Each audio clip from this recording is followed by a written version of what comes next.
Hello friends, स्वागत है आप सभी का CBBCL आर्ट्स क्लासेस में। दोस्तों, आज के इस वीडियो में इकोनॉमिक्स अर्थशास्त्र के बहुत ही मोस्ट इम्पॉर्टेंट आपको लॉन्ग क्वेश्चन बताने वाले हैं। अगर आप इन लॉन्ग क्वेश्चन को तैयार कर लेते हैं तो आज के इस वीडियो में बहुत बड़ा आपको फ़ायदा होने वाला है। लॉन्ग क्वेश्चन यानी विस्तृत उत्तरीय जो प्रश्न तैयार करते हैं उसमें कई सारे फ़ायदे होते हैं। सबसे पहला फ़ायदा ये होता है कि आपका इसमें जो बहुविकल्पीय प्रश्न पूछा जाता है वो कवर हो जाता है। इसके बाद आपका अति लघु वो क्वेश्चन कवर हो जाएगा। इसके बाद लघु वाला क्वेश्चन वो भी कवर हो जाता है और विस्तृत वाला जो आपका कवर होता ही होता है। तो आपको एक क्वेश्चन अगर आप याद करते हैं तो उसके मान के चलिए कम से कम आपको 5 फायदे मिलते हैं।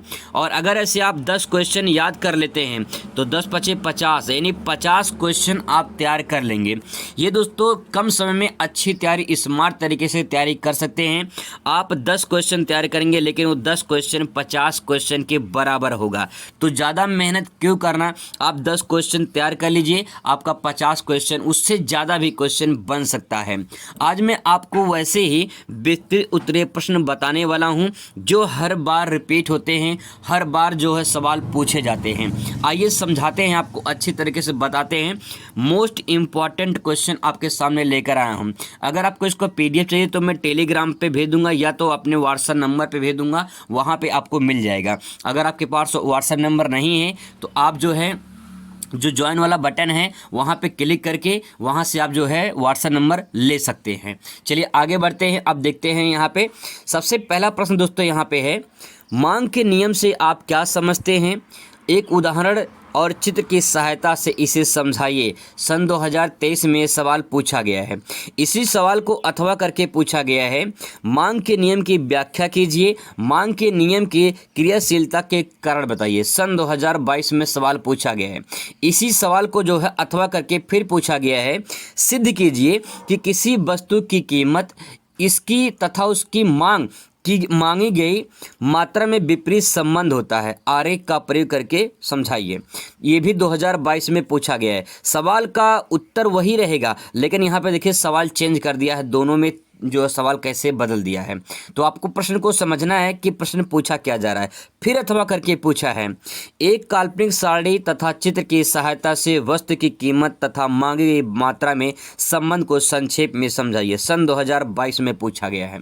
2022 में मतलब कि 3 सेट में ये सवाल पूछा गया है। तो आप अंदाज़ा लगा सकते हैं कि कितना ज़्यादा ये इम्पॉर्टेंट है। आप देख सकते हैं कितनी बार ये सवाल अथवा करके पूछा गया है। तो आप इस प्रकार से इसे अच्छे तरीके से तैयार कर लें। मैं आपको तैयार भी करवाऊंगा। फिलहाल आपको मैं इंपॉर्टेंट क्वेश्चन बता दे रहा हूं। अब दोस्तों अगला क्वेश्चन यहां पे आता है, मांग की लोच क्या है? इसे मापने की प्रतिशत रीत को समझाइए। सन 2023 में पूछा गया है। अथवा करके इसी सवाल को पूछा गया है, मांग की लोच से आप क्या समझते हैं? मांग की लोच को मापने की किसी एक विधि का वर्णन कीजिए या समझाइए। सन 2023 में ये भी पूछा गया है। इसी सवाल को फिर अथवा करके अलग सेट में पूछा गया। 2022 में 2023 के अलग सेट में पूछा गया है कि मांग की कीमत लोच क्या होती है? मांग की लोच की माप कैसे की जाती है? बहुत ही इंपॉर्टेंट है, आप यहाँ पे दे सकते हैं। फिर इसी सवाल को अथवा करके पूछा है कि मांग की लोच का क्या अर्थ है? इसको मापने की किसी एक विधि का वर्णन कीजिए। सन 2022 में सवाल पूछा गया है। तो आप यहाँ पे दे सकते हैं। मैं आपके सामने वो प्रश्न लेकर आया हूँ जो काफ़ी ज़्यादा महत्वपूर्ण है, काफ़ी ज़्यादा इंपॉर्टेंट है, जिसे आप आसानी से समझ सकते हैं। और आपको मैं सिर्फ 10 क्वेश्चन ही बताऊँगा। आपको 10 क्वेश्चन तैयार करना है। उस 10 में से आपको 50 क्वेश्चन जो है मौका मिलेगा तैयार करने का और अच्छे तरीके से समझने का। अगला सवाल दोस्तों यहाँ पे है, उपभोक्ता के संतुलन से क्या तात्पर्य है? उपभोक्ता के संतुलन के अनाधिमान वक्र की सहायता से समझाइए। तो यहाँ पे सवाल जो है पूछा गया है कि उपभोक्ता संतुलन क्या होता है, अनाधिमान जो वक्र होता है उसकी सहायता से समझाना है। 2020 में सवाल पूछा गया है। अथवा करके इसी सवाल को 2022 में पूछा गया है कि अनाधिमान वक्र मानचित्र तथा बजट रेखा की सहायता से उपभोक्ता के संतुलन का सचित्र वर्णन कीजिए। इसी सवाल को अथवा करके फिर पूछा कि उदासीनता वक्र क्या आप क्या समझते हैं? तटस्थता वक्र की सहायता से उपभोक्ता के संतुलन को समझाइए। अगर दोस्तों आपको अनादिमान वक्र पूछे या उदासीनता वक्र पूछे या तटस्थता वक्र पूछे, सबका मतलब एक ही होता है। उदासीनता वक्र, अनादिमान वक्र और तटस्थता वक्र, तीनों का आंसर एक ही होगा। तो आप कन्फ्यूजन नहीं होंगे, तीनों का आंसर एक ही होगा। और देख सकते हैं 2022 में 2020 में सवाल पूछा गया है। इसी सवाल को अथवा करके यहाँ पे 2023 में भी पूछा गया है। तटस्थता वक्र या उदासीनता वक्र की सहायता से उपभोक्ता के संतुलन की व्याख्या कीजिए। सारा खेल उपभोक्ता का संतुलन है और आपको एक वक्र की सहायता से इसको प्रदर्शित करना है। इसके बाद इसी सवाल को अथवा करके देखिए कितनी बार पूछा गया है। अनादिमान वक्र के सहायता से उपभोक्ता संतुलन को समझाइए। 2022 के 2 सेट में यहाँ पूछा गया है, 1 सेट में यहाँ पूछा गया है। तो आप इस प्रकार से अंदाजा लगा सकते हैं कि कितनी बार पूछा गया है। मैं आपको उन्हीं क्वेश्चनों को बता रहा हूँ दोस्तों जो काफ़ी इंपॉर्टेंट है, जो हर बार रिपीट होते हैं, किसी न किसी सेट में जरूर पूछे जाते हैं। तो आप इसे जरूर तैयार करें, मैं आपको अच्छे से तैयार कराऊंगा। फिलहाल आप क्वेश्चन एक बार देख लीजिए। अगला सवाल दोस्तों यहाँ पे, व्यष्टि अर्थशास्त्र से आप क्या समझते हैं? व्यष्टि अर्थशास्त्र के विषय क्षेत्र का वर्णन कीजिए। 2022 में 2023 में पूछा गया ये सवाल, अथवा करके इसी पूछा गया 2022 में। व्यष्टि अर्थशास्त्र किसे कहते हैं, इसके विषय क्षेत्र का वर्णन कीजिए। तो 2022 में ये भी पूछा है, इंपॉर्टेंट सवाल है। बहुविकल्पीय में, अति लघु में, लघु उत्तरीय में, दीर्घ उत्तरीय में सवाल, सारे टाइप के सवाल यहाँ से बनेंगे। इसके बाद यहाँ से पूछ सकता है अनादिमान वक्र क्या अर्थ है, अनादिमान वक्र की प्रमुख विशेषताओं का वर्णन कीजिए। तो यहाँ पे विशेषता पूछा है आपसे अनादिमान वक्र का, तो इसकी विशेषताओं के बारे में वर्णन करना होगा और उसके अर्थ के बारे में बताना होगा। इसके बाद इसी सवाल को अथवा करके पूछ सकता है उदासीनता वक्र क्या होता है, इसकी विशेषताओं का वर्णन कीजिए या इसकी विशेषताओं का उल्लेख कीजिए। 2022 में 3 सेट में ये सवाल पूछा गया है।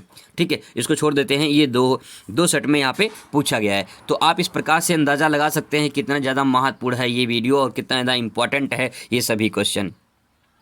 अगला प्रश्न दोस्तों यहाँ पे दे सकते हैं, कुल लागत से आप क्या समझते हैं? कुल परिवर्तनशील लागत तथा कुल लागत के अर्थ और संबंध को स्पष्ट कीजिए। 2022 में 2023 के सेट में पूछा गया है। स्थिर लागत, परिवर्तित लागत, कुल लागत का क्या होता है, इसके जो है इसको एक चित्र के माध्यम से समझाइए।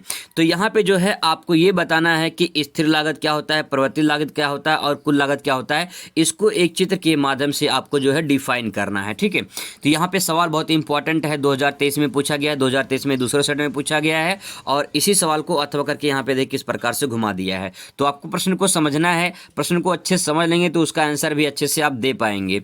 सवाल अगला है, सीमांत लागत यानी जो MC है और औसत लागत यानी AC है, ये क्या होता है, इस संबंधों के रेखा चित्र से स्पष्ट कीजिए। 2020 में सवाल पूछा गया है, अथवा करके इसी सवाल को 2020 में एक अलग सेट में पूछा गया था।